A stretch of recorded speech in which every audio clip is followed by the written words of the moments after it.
many months ago, our mutual friend Eunice of Hemorrhage Steak made a video in which he decreed "Yo quiero mirar más videos de tag y más interacciones con la comunidad," which of course is Finnish for "I want to see more tag videos and community interaction." And so I pondered long and hard what I would make for a tag video, something that would be fun for the community, and I think I've come up with something. Now, I will ask the question, what is your GM voice? Now, I don't mean something like this. Only when you have reached -10 hit points do you have my permission to die. It will be painful for you. But rather, I ask, how would you go about describing a scene? What is your personal style? Are you verbose and flowery? Does every speck of dust on the druid's cloak not only get his description, but a name and history? Or do you feel that brevity is in fact the soul of wit, and you will cut efficiently into the scene and then get on with the action? Do you like to inject humor into the scene, or do you prefer to glaze an overlay of horror over everything? Do you present the surreal and let the players decide exactly what is happening in the scene? I'm going to present 4 basic fantasy scenarios that we've probably all described at some point or another in the past. And you can now see how I will handle them. And the scenarios, they'll be in the description box below for easy reference. And you can share your GM voice after watching this video, and be it through video response, maybe in the comments below, or you can just send it telepathically because, hey, look at this forehead. You know that I have psychic powers. So, what is your GM voice? I will now present 4 fantasy scenarios, and in your response, if fantasy isn't your thing, they can easily be translated into sci-fi or World of Darkness. You know, when I say tavern, that quite easily translates into the Star Wars Mos Eisley Cantina. So, without further ado, let me tell you of the days of fine adventure.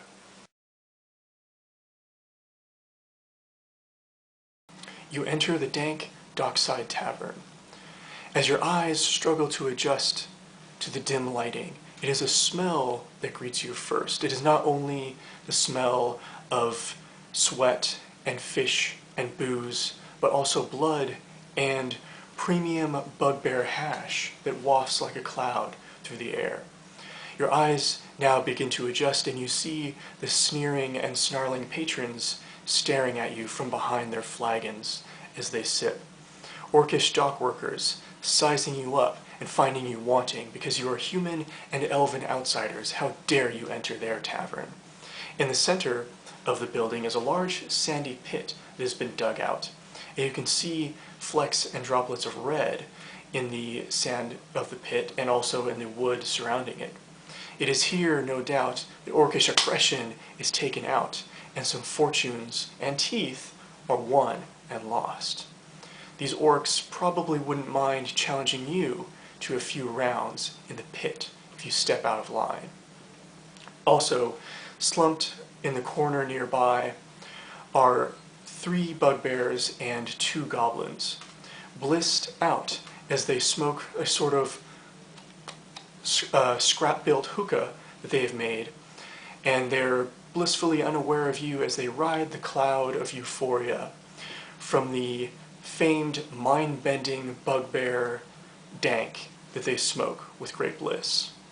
Goblin hoppers scamper about the tavern, bringing flagons of ale as well as hunks of hard bread to the various patrons at the tables scattered throughout the tavern. A large half-ogre wearing a chain shirt is given his drink by a little goblin, and for the goblin's trouble, the half-ogre backhands him so savagely and so powerfully the hobgoblin is literally lifted from his feet, practically does a flip, and then crumples into a heap on the floor. At the far end of the tavern is a raised platform making sort of a makeshift stage. Upon the stage are 3 orcs. One has a tall, standing drum that is painted with garish symbols and hunting scenes and scenes of triumph and battle victory. He is playing this drum, laying down a beat, And next to him is another orc with a long, strange, hollowed-out staff of an instrument, and he's blowing into it, and it's making an unusual sound that you haven't heard before. It sounds like... And he lays that music over the drums. And a third orc has a strange sort of wooden slat, and a string is tied to it. And he's spinning this, and as it spins through the air, it lays down a hum like... adding to the layers of this orcish music. And then you see at the bar the morbidly obese bartender. It is Gurk, the half-orc that you've met before.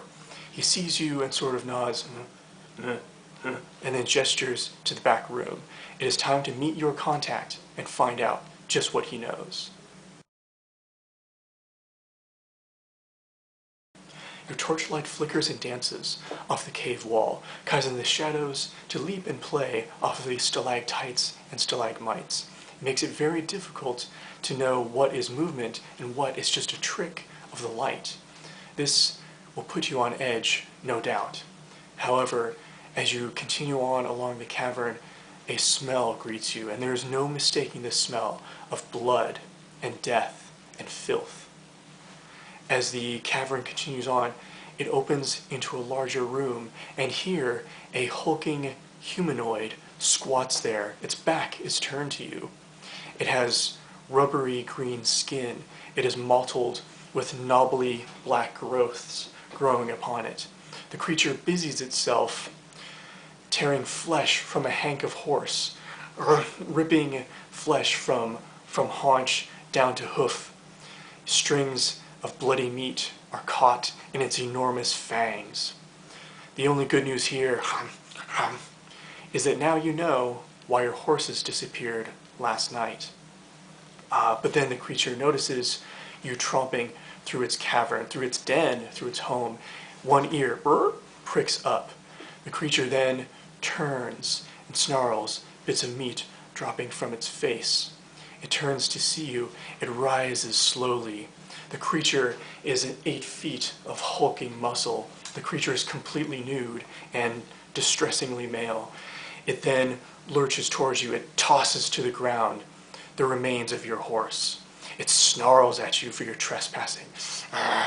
But then its snarl turns into sort of a proto-smile, deranged, as your torch begins to flicker and die. It dims, and the last light of which glitters in the beady, nasty little marbles that it calls its eyes. Then it strides forth. There is no fear in these eyes.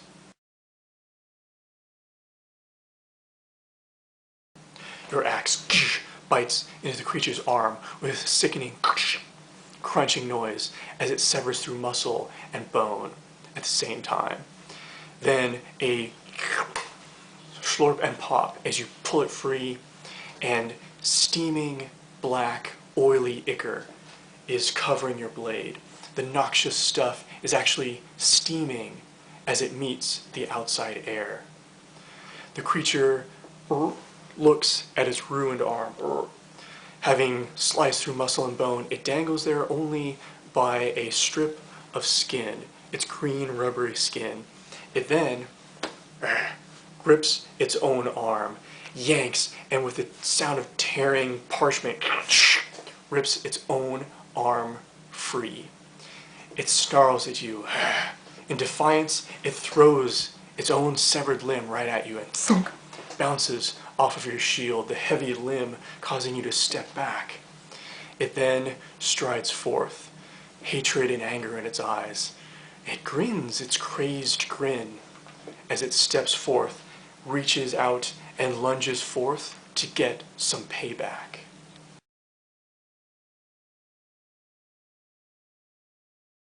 The dwarven cleric of fire prepares his incantations over a ceramic bowl that he has filled with sticks and twigs and spices and herbs, and he has set it ablaze. He chants over it, and then after his incantations he rubs the hairless top of his head, looks at you and beckons you closer. In protecting his village of Cled from the desert elven raiders, you received an axe wound from the chitin axe of an elf. The wound is not deep, but it is now red, it is now angry, it has become infected. And so as you move closer to the dwarf, he waves his hands over the flame, once, twice, 3 times, and then upturns his palm. And there's a little flame dancing in his palm. He is unburned by this. He beckons again. Present your arm. When your arm is close to his flame, he reaches out for it. Oh, is this idiot going to burn you? But no, in fact, he goes, he breathes onto the flame. The warmth of it caresses your wound. It kisses your wound. You feel that warmth returning to you. It is a pleasant feeling. It is a welcome feeling. You can feel and then see the wound, the redness of the wound begins to go away. And then the flesh itself begins to slowly knit together. The bone beneath that has just barely been touched by the axe is no doubt healing as well.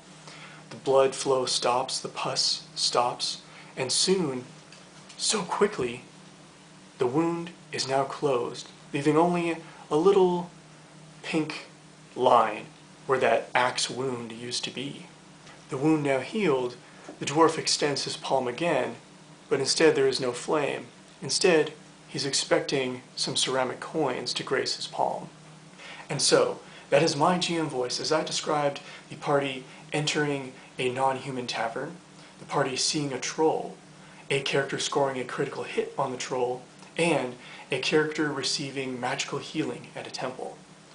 And so, what is your GM voice, and how would you go about describing these 4 simple fantasy scenarios?